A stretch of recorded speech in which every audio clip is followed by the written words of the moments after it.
Hello friends, આજે આપણે બનાવીશું મકાઈના ભજીયા. તેના માટે મેં એક અહીંયા મકાઈ લીધી છે. મકાઈને છોલી અને એના દાણા કાઢી લઈએ. દાણા આપણે છીણી લીધા છે.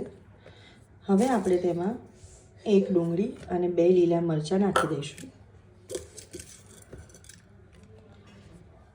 હવે તેમાં ચણાનો લોટ,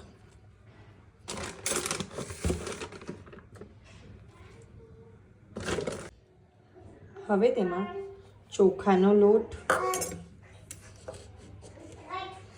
મીઠું,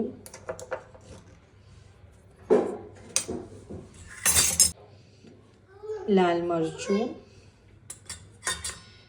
અને અડધી ચમચી હળદર નાખીને મિક્સ કરી લઈએ. મસાલો મિક્સ થઈ ગયો છે. હવે તેમાં થોડું થોડું પાણી ઉમેરી તેનું બેટર બનાવી લઈએ. ફ્રેન્ડ્સ, આપણું બેટર તૈયાર છે. જો તમે મકાઈના ભજીયા બાળકોને લંચ બોક્સમાં આપવા માગતા હોય તો તમે લાલ મરચું થોડું ઓછું વધારે કરી શકો છો. અને હવે આપણે તેને તળી લઈએ.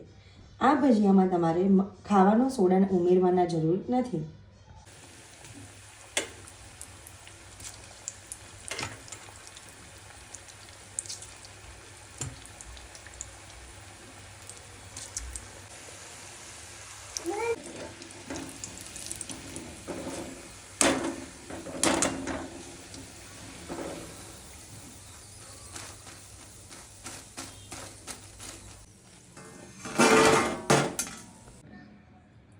મકાઈના ભજીયા તળાઈને તૈયાર છે.